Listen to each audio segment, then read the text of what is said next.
dijo Yahvé a Moisés: Sube hasta mí, al monte. Quédate allí y te daré las tablas de piedra, la ley y los mandamientos que tengo escritos para su instrucción.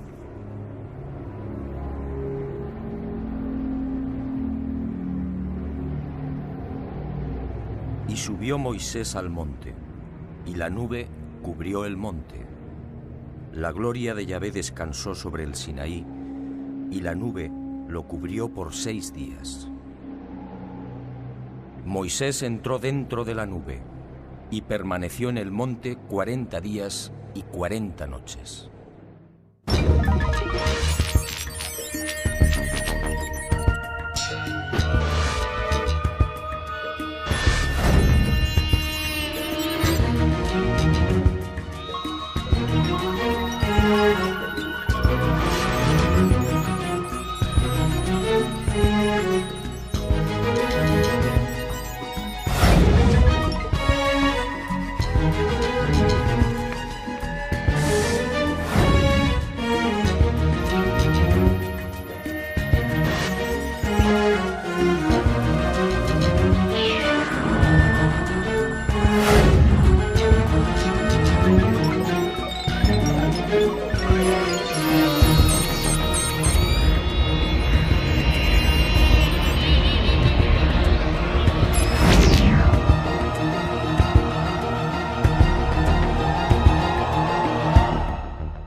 ليتقدس اسمك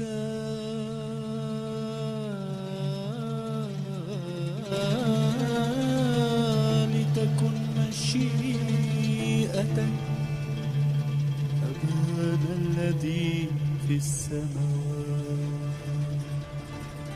Hace 3200 años aproximadamente, este gesto habría sido fatal. Al tocar el arca de la alianza, habría caído fulminado. Hoy quiero contarle una nueva historia. La historia del objeto sagrado más enigmático, codiciado y mortífero. Sígame, venga conmigo al planeta encantado de los sueños.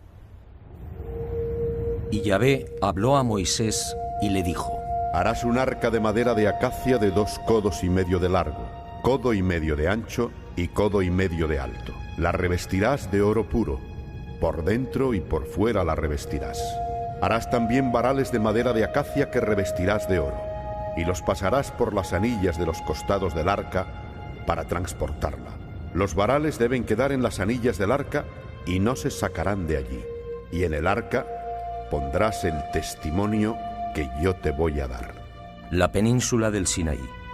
Más de 62.000 kilómetros cuadrados estratégicamente situados entre África y Asia. Un desierto sofocante habitado por 200.000 personas, la mayoría beduinos, y gobernado por la cadena montañosa del Sinaí, el desierto del Éxodo.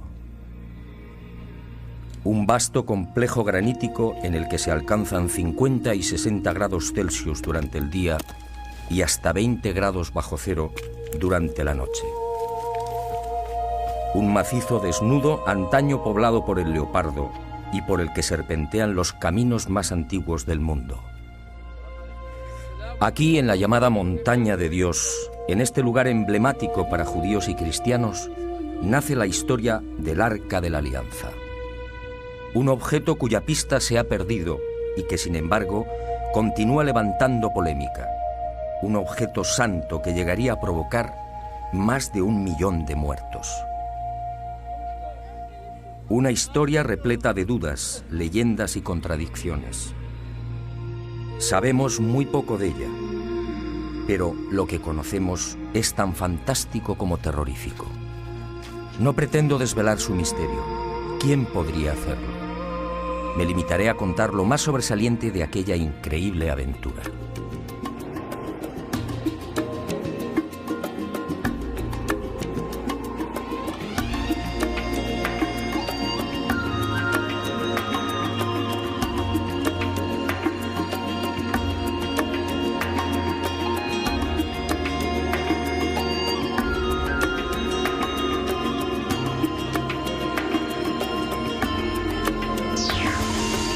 Tras sacar al pueblo hebreo de Egipto, Moisés lo conduce por el desierto.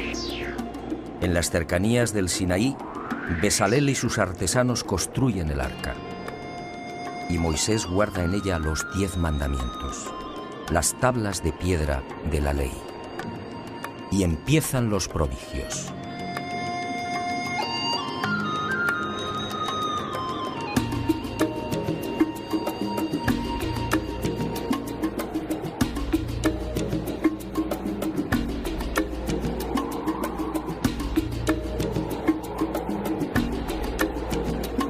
Durante 40 años, los hebreos deambulan por las cañadas y los macizos de granito rojo de la gran península sinaítica.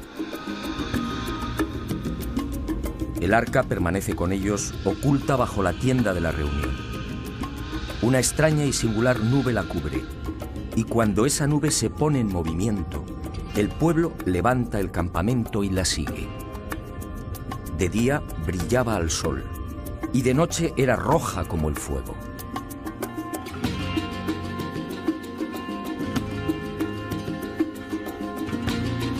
Y el arca, asegura la tradición rabínica, tenía incluso la virtud de volar.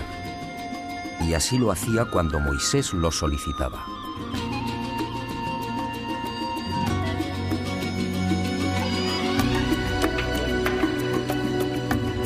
Tras 40 años en este desierto, Moisés prosigue su camino hacia el norte, alcanzando finalmente el monte Nebo, en la costa nororiental del Mar Muerto. Desde allí contempla la tierra prometida y al parecer muere. Contaba 120 años de edad. Hasta el día de hoy, nadie sabe dónde fue sepultado.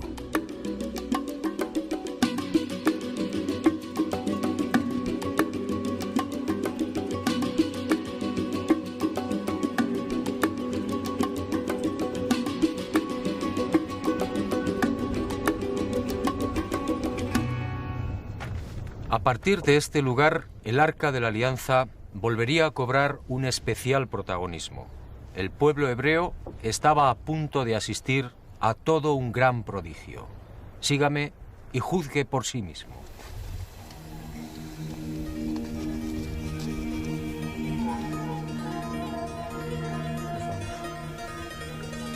Josué, el nuevo caudillo, escuchó la voz de Yahvé y siguiendo sus órdenes condujo al pueblo hasta las orillas del Jordán. El arca fue alzada sobre los hombros de los sacerdotes y marchó a la cabeza de los hebreos. Y al tocar las aguas, el río se detuvo. Y dice el libro de Josué: las aguas que bajaban de arriba se detuvieron y formaron un solo bloque a gran distancia, mientras que las que bajaban hacia el mar de la sal se separaron por completo, y el pueblo pasó frente a Jericó. Los sacerdotes que llevaban el arca de la alianza de Yahvé se estuvieron a pie firme, en seco, en medio del Jordán, mientras que todo Israel pasaba en seco hasta que toda la gente acabó de pasar el Jordán. Y cuenta la Biblia que por delante del pueblo cruzaron unos 40.000 guerreros armados, dispuestos al combate y hacia la llanura de Jericó. Y me pregunto, ¿cuánto pudo durar el milagro? Según los especialistas, amén de esos 40.000 guerreros, el grueso de las 12 tribus de Israel podía oscilar entre 250.000 y 500.000 almas, sin contar rebaños, carros y animales en general. ¿Qué clase de artefacto era el arca? ¿Cómo pudo inmovilizar un cauce con un volumen aproximado de 500 metros cúbicos por minuto?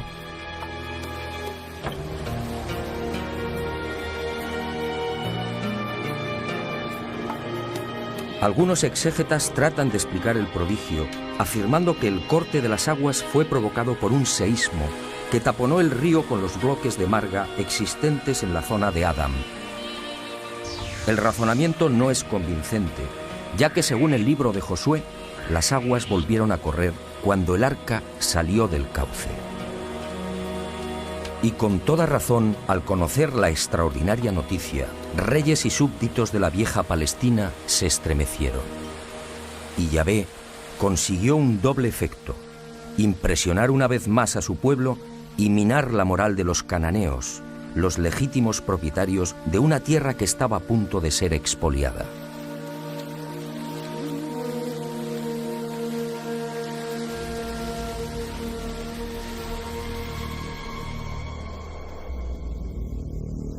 Días más tarde, el Arca de la Alianza actuaría de nuevo.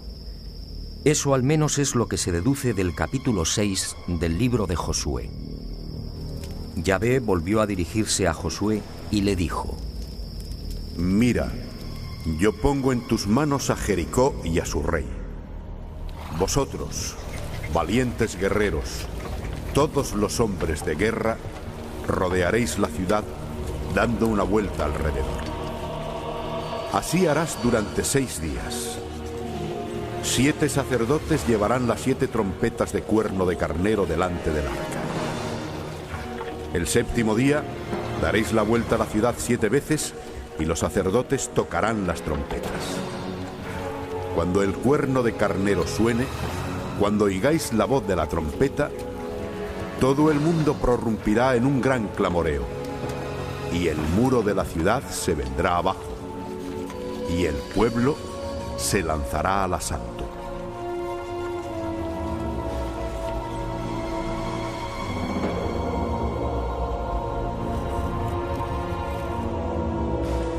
Y así fue. Los altos y robustos muros cayeron, y miles de personas, incluyendo niños, mujeres y ancianos, fueron pasadas a cuchillo. Y el pueblo hebreo, una vez más, quedó sobrecogido ante el mortífero poder del arca. Y durante algo más de un siglo, el Arca de la Alianza quedaría en el olvido. Fue hacia el año 1000 a.C. cuando la misteriosa caja de madera y oro entra de nuevo en escena. ¿Y de qué forma? Los filisteos, el mítico pueblo llegado del mar y que en aquel tiempo ocupaba las costas de Israel, desafiaron al rey David.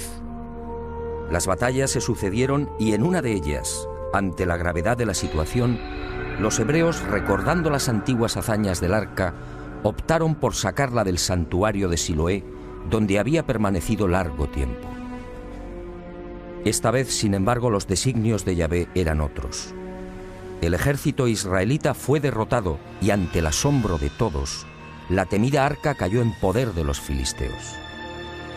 Y el pueblo hebreo vivió uno de los momentos más trágicos de su historia.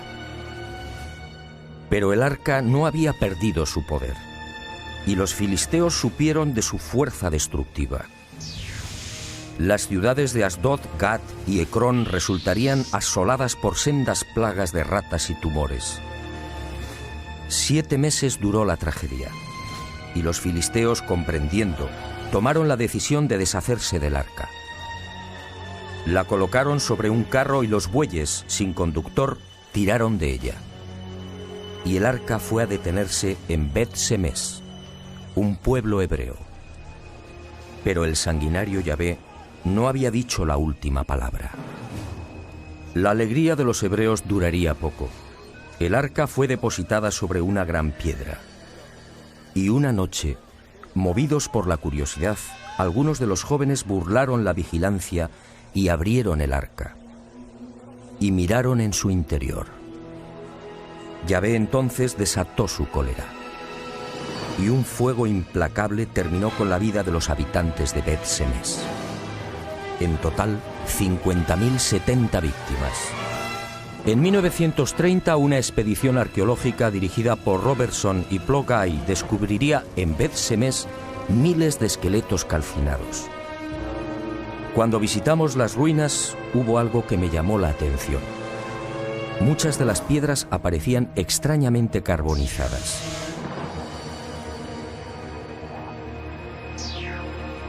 Los escasos supervivientes de Bet-Semes, al igual que sucediera con los filisteos, no consintieron que el arca siguiera en sus tierras. Y fue trasladada a las colinas de Kirjat Yarim. Hasta que un día, hacia el año 928 a.C., el joven rey David decidió designar a Jerusalén como la capital de Judá. Y quiso que el Arca de la Alianza estuviera presente en la recién estrenada capital del reino. y las desgracias siguieron acompañando al arca. Esta vez ocurrió en el traslado desde las colinas de Kiriat Yarim. A un lado vigilante caminaba Usá, uno de los hebreos que la había guardado durante esos 20 años. De pronto, al llegar a la era de Nacón, lo accidentado del terreno puso en peligro la estabilidad de la carreta y del arca. Y Usá, tratando de evitar el vuelco, extendió la mano sujetándola. El libro segundo de Samuel es contundente. Entonces la ira de Yahvé se encendió contra Usá. Allí mismo le hirió Dios por este atrevimiento, y murió allí junto al arca de Dios.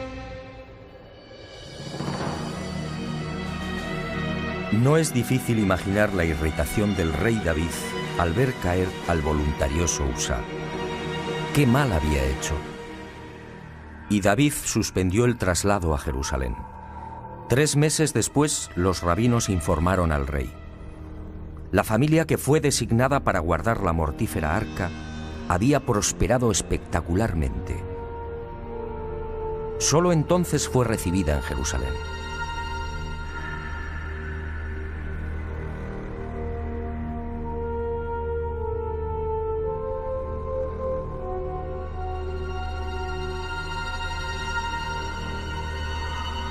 Y ahí comienza la última y decisiva etapa del Arca de la Alianza, la más oscura y enigmática.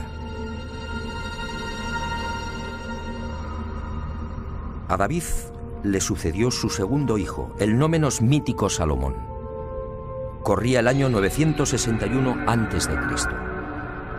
El arca seguía oculta bajo una tienda. Solo el sumo sacerdote podía llegar hasta ella, y una vez al año, y siempre envuelto en una nube de incienso. Y cuentan las crónicas que Salomón fue bendecido por el arca.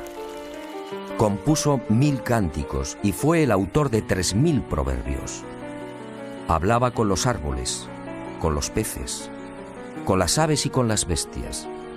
Y su poder sobre la naturaleza fue tal que el nombre de Salomón sería utilizado como talismán. Pero la sabiduría no fue la única bendición. Salomón ingresaba cada año 666 talentos de oro, es decir, algo más de 9 millones de dólares. Su flota y comercio se extendieron en todas direcciones, llegando incluso a las remotas tierras de la India y China. Y agradecido, construyó para el arca un lujoso y deslumbrante templo, el primer templo de Israel. Una vez terminado, Yahvé se apareció a Salomón haciéndole una clara y trascendental advertencia. Si seguía sus mandatos y preceptos, todo iría bien. Pero si él o sus hijos volvían el rostro hacia otros dioses, aquel templo sería destruido e Israel quedaría como escarnio de todos los pueblos.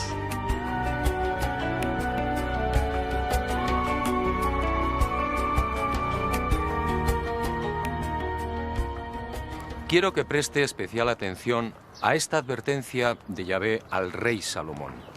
En mi opinión, la clave para entender el destino final del Arca de la Alianza.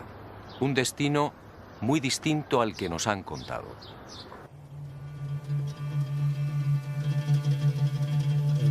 Fue durante la construcción del templo cuando Salomón solicitó ayuda a los grandes mercaderes del mundo conocido. Tamrín fue uno de ellos, y acudió a la llamada del gran rey con un importante cargamento de zafiros, ébano e incienso. Tamrín contempló la obra de Salomón y quedó impresionado. Y al regresar, trasladó a su reina las singulares dotes y el poder que adornaban a Salomón. Esa reina era Maqueda, la bella etíope que gobernaba el reino de Saba.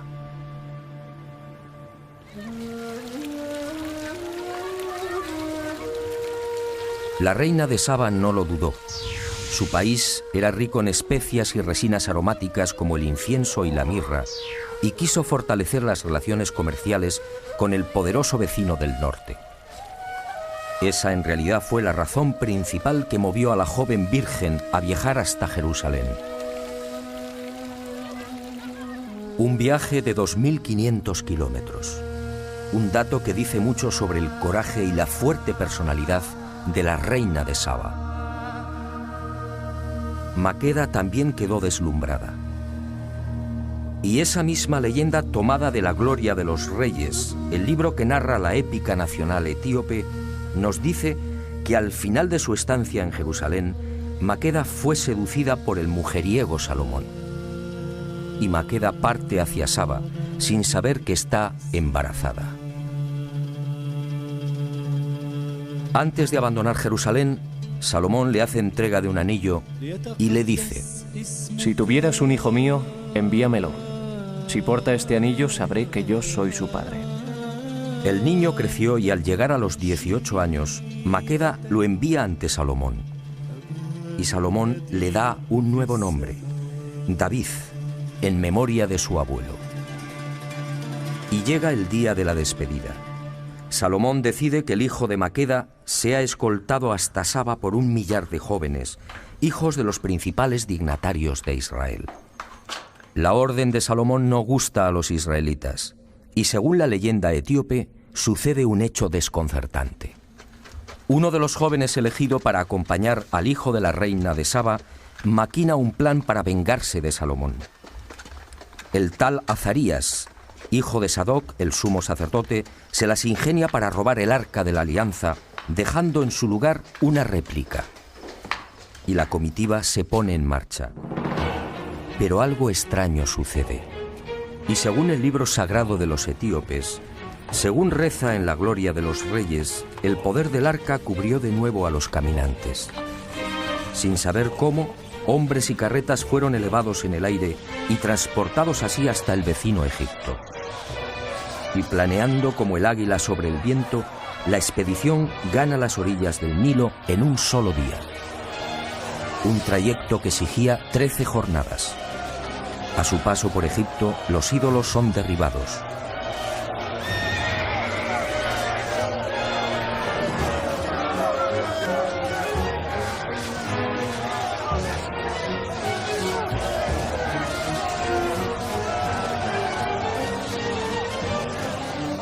Finalmente, el poder del arca los deposita en el corazón del reino de Saba.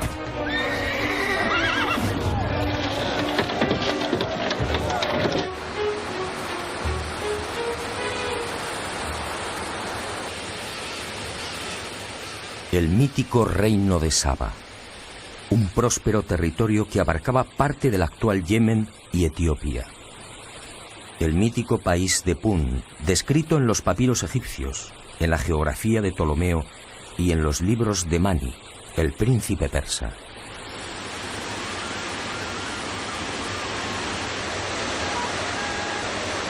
El rico paraje del que partían el incienso, las especias, el oro rojo y las maderas sagradas. Es aquí donde la leyenda sitúa al rey Agabo, padre de Maqueda. El hombre que decapitó al dios serpiente Argüé, que controlaba y aterrorizaba a la región hace 3000 años. Un misterioso dios que habitaba en los cielos y que descendía a tierra con las lluvias. Una criatura mitad hombre, mitad reptil, que se alimentaba con la sangre de humanos y animales. Una criatura que, según los tuareg, ha sido vista en nuestros días en las ardientes arenas de los desiertos de Libia. Un ser de largos cabellos que recibe el nombre de Alma.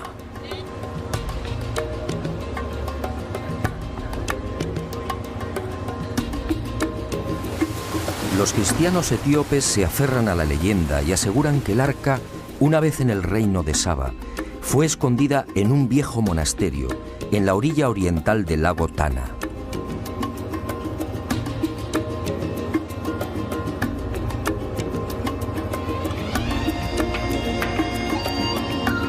Y hacia allí nos dirigimos.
la noticia nos fue confirmada por Abba Valle, el viejo guardián del monasterio.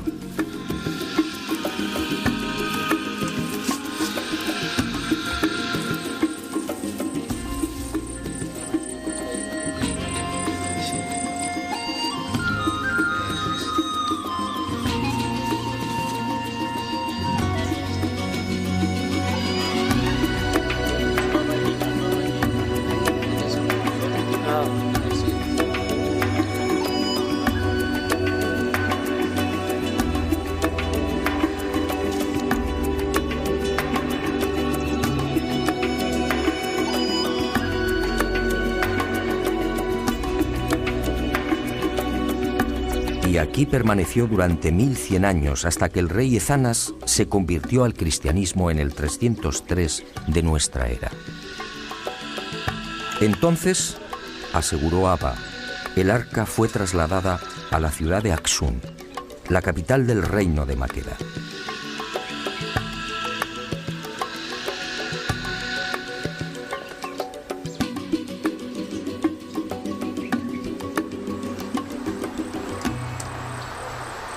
Hoy muy pocos dan crédito a la visión del arca volando sobre Israel y Egipto. Es casi seguro que se trata de una leyenda, una bella e imposible leyenda. Pero aquí en Etiopía, en el lago Tana, los cristianos consideran este tema todo un dogma, un asunto de fe. Sígame y juzgue por sí mismo.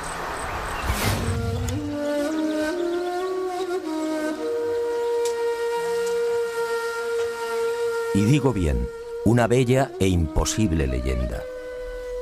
Imposible porque, de ser cierta la maquinación de los jóvenes judíos, la Biblia a buen seguro la hubiera registrado.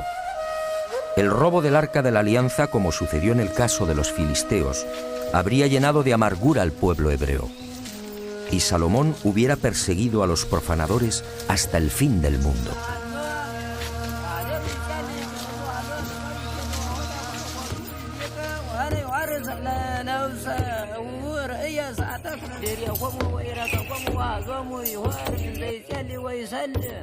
ويستبقوا هذا أملاك اسم قطع هذا أنكت وعلي وفرع ويا بايتيتو وقم يتلي ورهوا بيا أملاك ويبير بي وأملاك يستب سميت أنت وتو أملاك ولا كريستوس وسويتني مرنت أريني ذاتك ذاتك وهذا الزيت يعود كنز أنت فلا كان يمروك كمان في مسجدك وبسمت اليوم وأن سرقت كتارا زي ما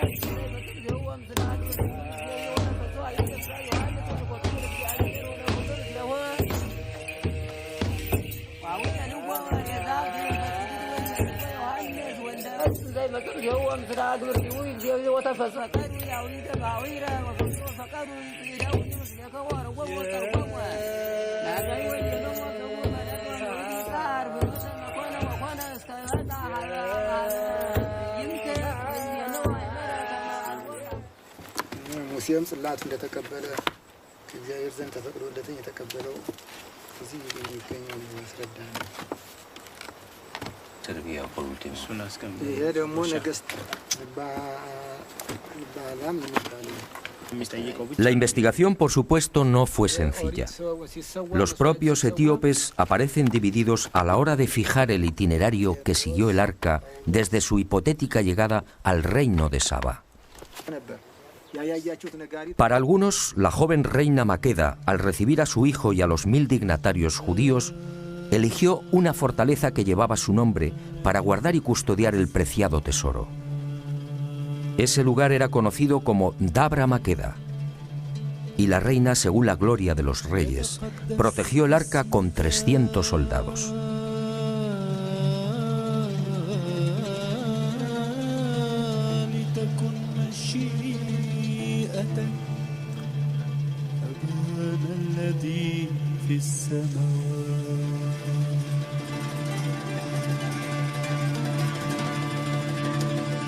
Pero existe incluso una tercera versión. Para otros etíopes, nada más pisar Saba, el arca de la alianza fue trasladada a las montañas de Tigré, en la frontera con la actual Eritrea. Y allí, en una ermita excavada en las paredes rocosas del monte Fashi, permanecería hasta el siglo IV de nuestra era, cuando el citado rey Ezanas la condujo a la capital del reino, Axum.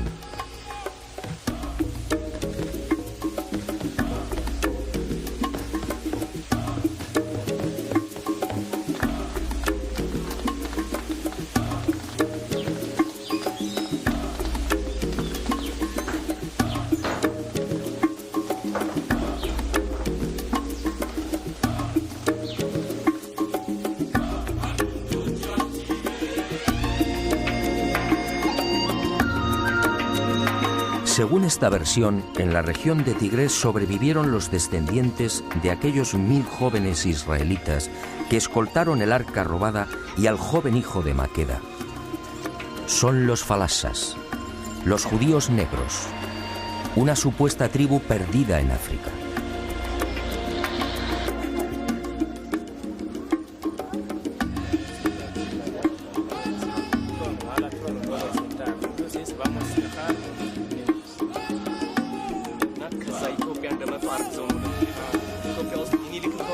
Unos etíopes que conservan buena parte del ritual y de los preceptos de Moisés. Unas gentes que se autodenominan Betá Israel, la casa de Israel.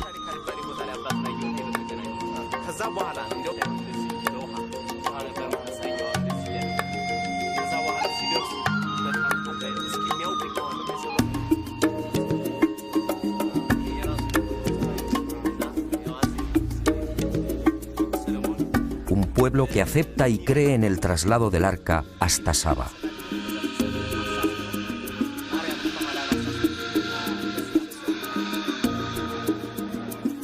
Y así nos lo confirmaron. Para ellos no hay la menor duda. El arca y las tablas están en Etiopía.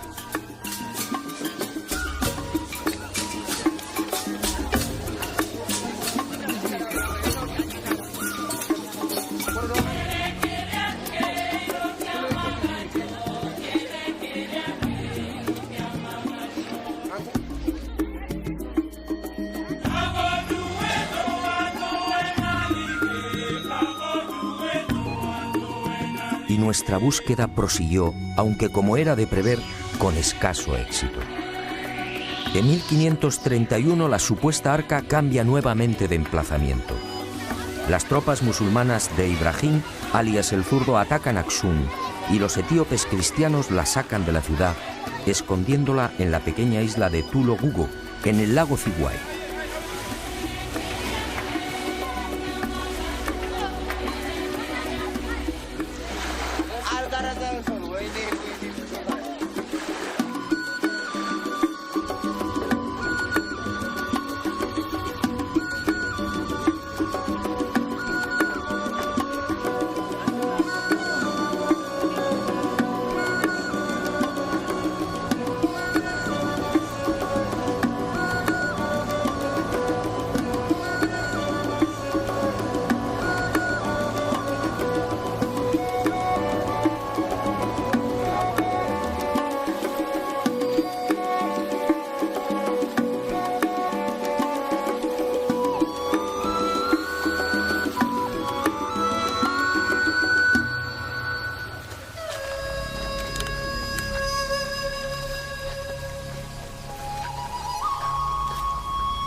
...130 años después, el arca retorna de nuevo a Axum.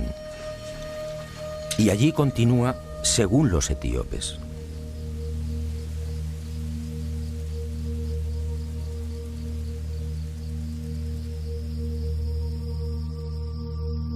Fue inútil. En toda nuestra aventura por Etiopía no conseguimos una sola pista sólida y fiable. El arca, dicen, está aquí, pero nadie la ha visto. Todo son conjeturas, sospechas. Todo es fe. Una fe, eso sí, capaz de levantar iglesias como las de la Libela.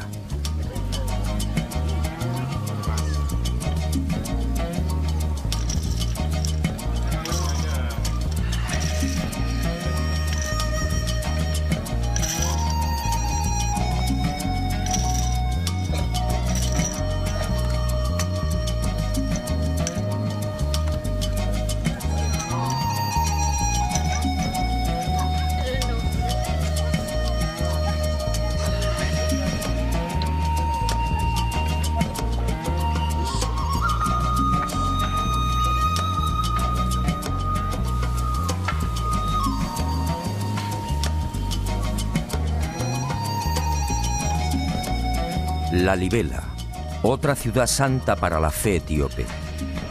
Sus 12 iglesias excavadas en la toba volcánica hace 800 años son otras tantas oraciones en piedra. La tradición asegura que fueron talladas por el emperador Lalibela después de un viaje milagroso por el aire hasta Jerusalén. Por eso rezar, vivir o morir en Lalibela es todo un seguro de salvación. Lalibela para los etíopes cristianos es la segunda Jerusalén. Así lo acreditan nombres como Betania, Gólgota, Río Jordán o Monte de los Olivos.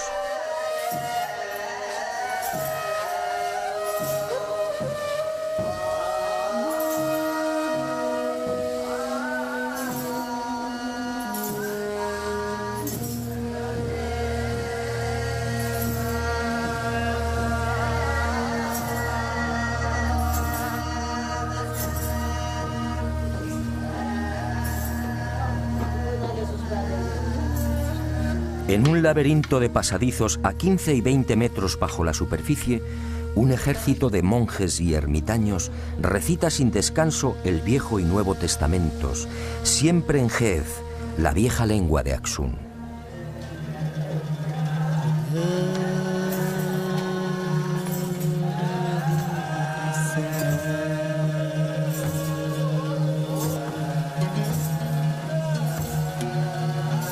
ليتقدس اسمك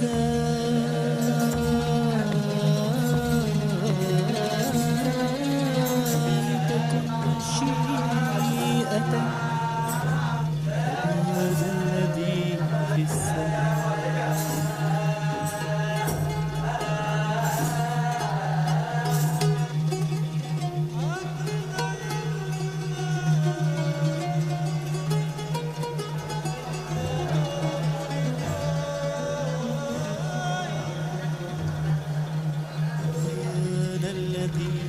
Y ha sido justamente esa fe la que ha mantenido a Etiopía frente al hambre, las guerras y la desolación.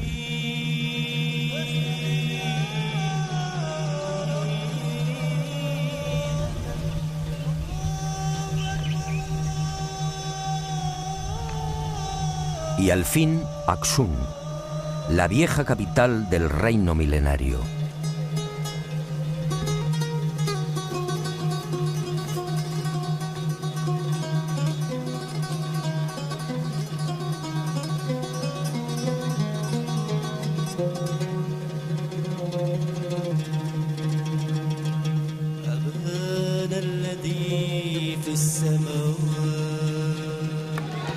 En la actualidad, Axum es un lugar tranquilo y agrícola, sin casi memoria de su antiguo esplendor.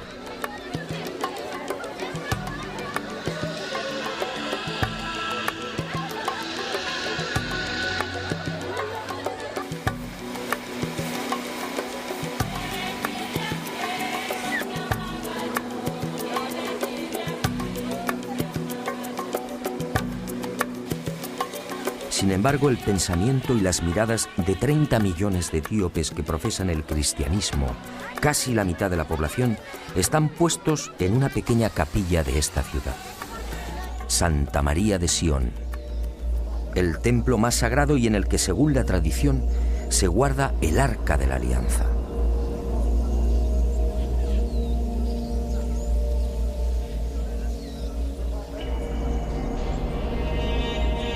Un arca que nadie puede ver, un arca custodiada día y noche por un monje, el abate Kelu, que no permite que se le fotografíe. Hablamos con el abá Mekonnen, custodio de los tesoros de Santa María de Sion, pero fue inútil. Aquí, según él, se encuentra la verdadera arca, la que fue robada al rey Salomón. ¿Ver el arca? Negó con la cabeza y exclamó: ni siquiera Haile Selassie, el emperador, pudo verla.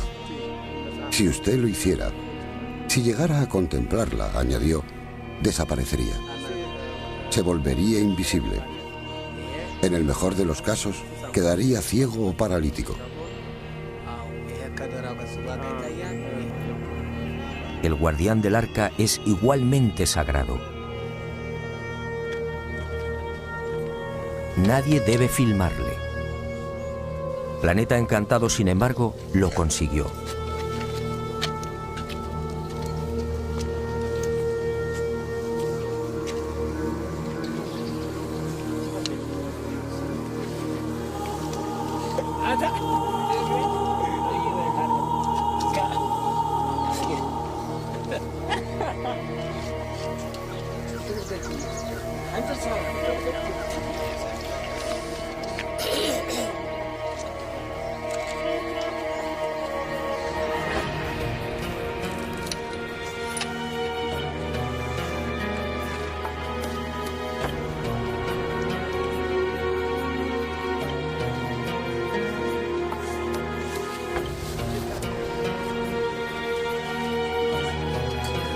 Y después de 3 días de paciente espera, nuestras cámaras lograron sorprenderlo junto a la reja que cierra el pequeño santuario. Estas son las únicas imágenes existentes en el mundo del abate Kelu, el mítico guardián del Arca de la Alianza.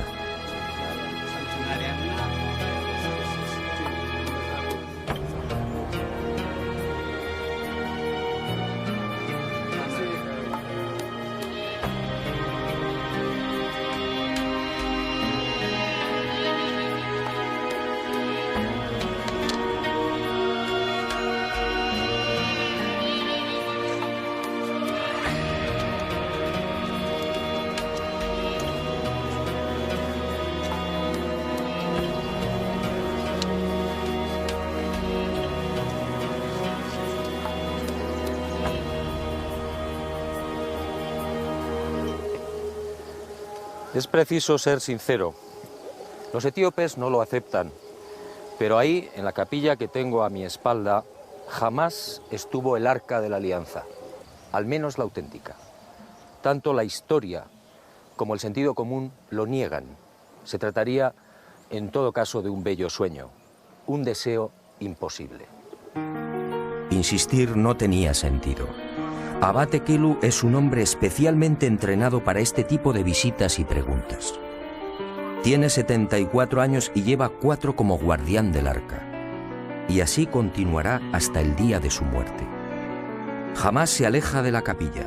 Hacerlo sería el peor de los sacrilegios. Abate Kelu es el único mortal que puede ver el arca. Y fue a lo largo de la investigación cuando descubrí algo que aclaró mis ideas en esta oscura y delicada historia. La fe de los etíopes en el arca y en el hecho de que fue robada y trasladada al reino de Saba se sustenta en un libro, el ya referido Kebra Nagás, o la gloria de los reyes. Lo que no saben o no quieren saber los cristianos etíopes es que esa épica nacional fue adulterada intencionadamente. Todos los historiadores coinciden. El libro en cuestión fue armado por un tal Yesak, un monje del siglo XIV. Se hizo eco de las leyendas y escritos que rodaban sobre la visita de Maqueda a Jerusalén y falseó la realidad, fundamentando así el supuesto origen sagrado de los emperadores etíopes. Un linaje nacido del mismísimo Salomón. Un linaje justificado por la sangre, por la unción de Salomón al hijo de Maqueda y por la presencia en Etiopía del Arca de la Alianza. De esta forma, la nación etíope aparecía como la legítima heredera de Israel. Yesak falseó los hechos. La reina de Saba visitó a Salomón. Eso es correcto. y es posible que tuviera un hijo con el gran rey hebreo. Y es verosímil incluso que ese hijo se trasladara a Jerusalén y que fuera educado en los preceptos de Yahvé, regresando a Saba con una nutrida escolta judía. Lo que no es creíble es que 4 jovencitos pudieran penetrar en el Sancta Sanctorum del templo y robar el arca. En aquel tiempo, de los 18.000 sacerdotes y levitas que atendían el culto, alrededor de 300 permanecían permanentemente en el interior del templo, sin contar el servicio de vigilancia exterior.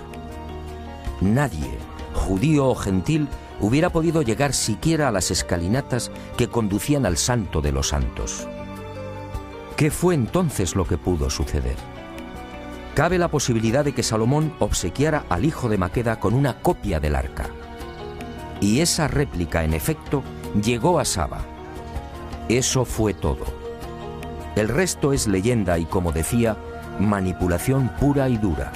La presencia del arca en Etiopía, en suma, no resiste el menor análisis histórico.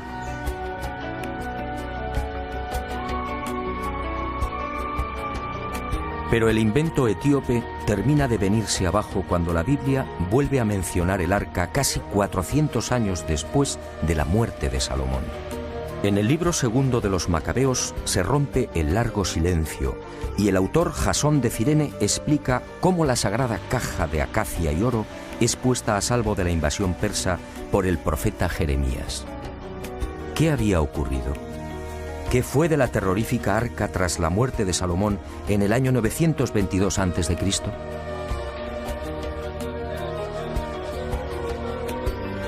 Son varias las hipótesis, aunque la clave para mí hay que buscarla en la ya referida y trascendental advertencia de Yahvé a Salomón. Si vosotros y vuestros hijos os volvéis de detrás de mí y no guardáis los mandamientos, yo arrancaré a Israel de la superficie de la tierra. Y el mujeriego Salomón olvidó las palabras de Yahvé.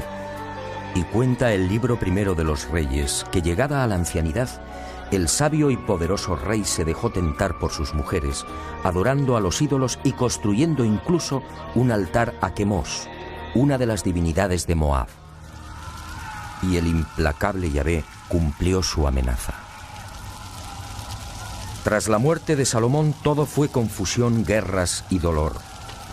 Una situación caótica que culminaría con el asedio de Jerusalén por las tropas de Nabucodonosor II en la primavera del 587 a.C.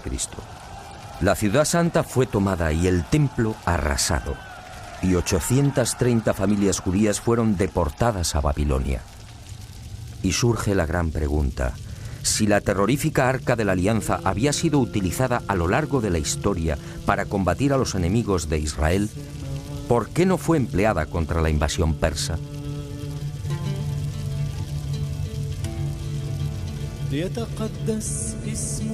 Solo cabe una respuesta. El arca no estaba en el Santo de los Santos. Alguien muy oportunamente se la había llevado.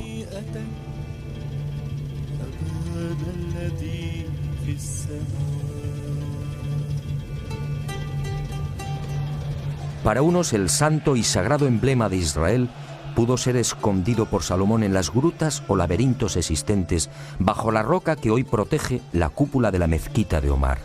Para otros expertos, basándose en el mencionado libro segundo de los Macabeos, fue Jeremías quien, tras recibir una revelación divina, entra en el templo y conduce el arca hasta el monte Nebo, escondiéndola en una gruta y evitando así que cayera en manos de los persas. ¿Sigue oculta en las entrañas del monte Nebo? ¿La devolvió Jeremías o sus sucesores a la ciudad de Jerusalén? Si fue así, ¿la ocultaron de nuevo bajo la gran roca? Esta es la tesis defendida hoy por buena parte de los sabios y rabinos judíos. Y esta justamente la razón más importante y secreta por la que Jerusalén jamás será devuelta a los palestinos. Y usted se preguntará con razón: ¿sigue el arca en este lugar después de 2500 años? Permítame que le lea un breve pasaje del libro de Ezequiel, capítulo 20, versículos 18 y 19. Dice así: La gloria de Yahvé salió de sobre el umbral de la casa y se posó sobre los querubines. Los querubines desplegaron sus alas y se elevaron del suelo ante mis ojos, y las ruedas con ellos. ¿No será, como dice el profeta Ezequiel, que la terrorífica arca fue sacada del templo por el propio Yahvé? ¿No será que la misteriosa caja de madera y oro abandonó la tierra hace 2500 años? ¿No será que el arca, como Yahvé, solo son un recuerdo al que se aferran las religiones y los fanáticos? ¿No será que el tiempo del sanguinario Yahvé ha pasado?